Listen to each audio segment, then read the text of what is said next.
12 sebelum Masehi.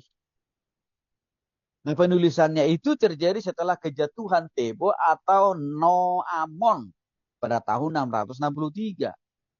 Tebe atau Noamon itu sebuah kota Bapak Ibu ya. Dan sebelum kejatuhan Niniwe pada tahun 612. Sekali lagi Bapak Ibu. Kenapa kalau kita pelajari dari kitab-kitab PB dan akan kita perjanjian lama hari-hari ini. Durasi waktu penulisan kitab kita tidak pernah terjadi 1 hari, 2 hari, 3 hari, 4 hari, 1 minggu, 1 bulan, 1 tahun. Enggak. Tapi puluhan tahun. Oke. Nah pertanyaannya kenapa harus begitu lama? Karena Tuhan mau. Tidak ada fakta, tidak ada data yang tertinggal. Maka untuk itulah Tuhan berikan durasi waktu yang cukup lama bagi para nabi atau para rasul untuk menuliskannya. Sehingga hasilnya menjadi lengkap, menjadi komplit.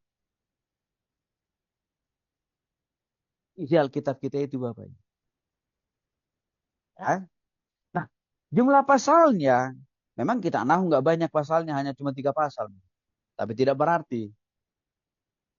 Karena sedikit pasalnya berarti kitab ini nggak punya arti, makna, fungsi, manfaat buat kita. Enggak. Nanti akan saya jelaskan panjang lebar.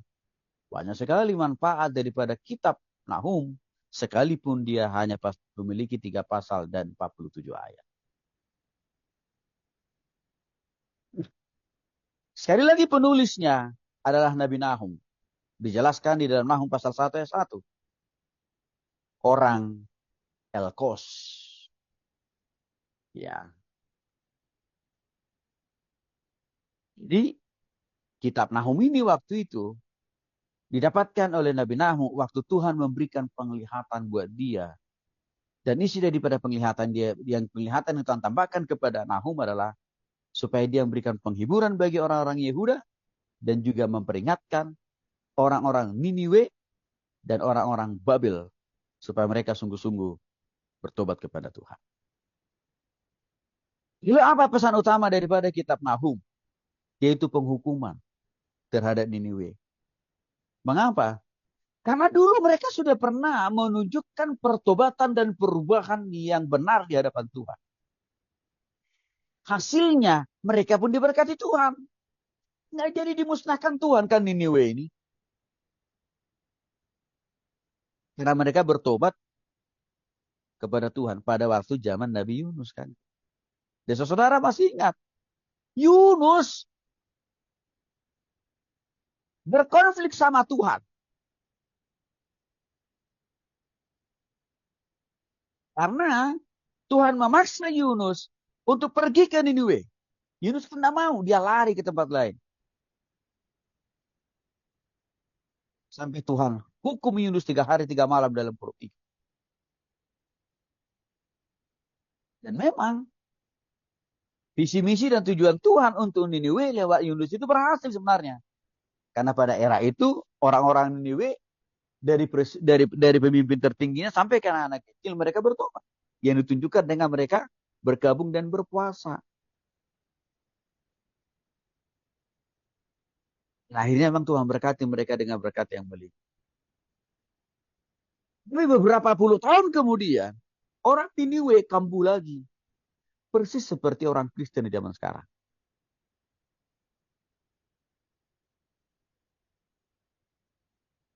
Kekambuhan. Nggak konsisten. Nggak taat, nggak setia. Gitu Bapak Ibu. Nah rupanya. Karena orang-orang generasi-generasi yang hidup di zaman Nabi Nahum. Khususnya orang-orang Niniwe itu kan udah generasi-generasi baru ini. Ini generasi kakek nenek moyang mereka kan yang dulu sudah bertobat itu sudah pada meninggal kan saudara. Jadi ini generasi-generasi baru nih. Ya. Yang tidak memahami, yang tidak mengenal arti makna pentingnya pertobatan kepada Tuhan. Ya seperti yang dialami oleh kakek nenek moyang mereka. Nah generasi-generasi baru inilah yang banyak berbuat kejahatan. Banyak berbuat dosa. Bahkan banyak memperlakukan ketidakadilan di antara sesama mereka. Nah rupanya dosa orang-orang Niniwe lagi-lagi sama seperti sebelum Nabi Yunus melayani mereka. sudah sampai pada titik maksimum yang telah Tuhan tentukan. Maka Tuhan melihat ini nggak bisa dibiarkan. Ini nggak bisa ditolerir. Maka Tuhan utuslah Nabi Nahum untuk mengingatkan mereka. Ya. Di samping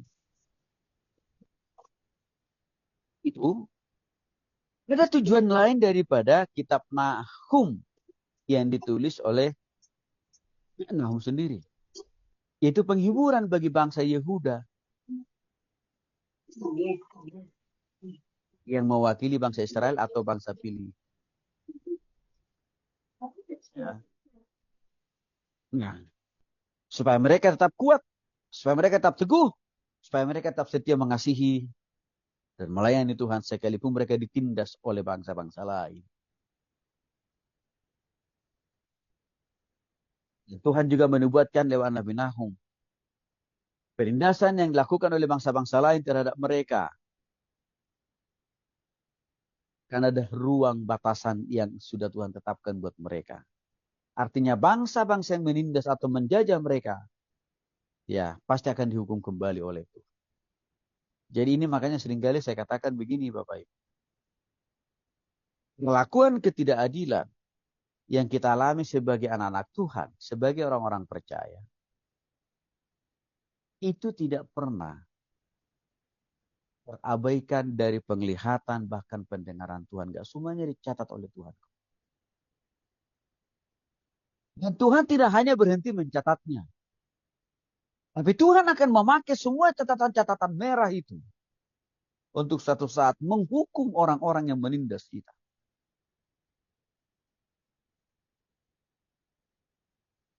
Untuk itulah seringkali saya katakan, kita jangan selalu langsung mengambil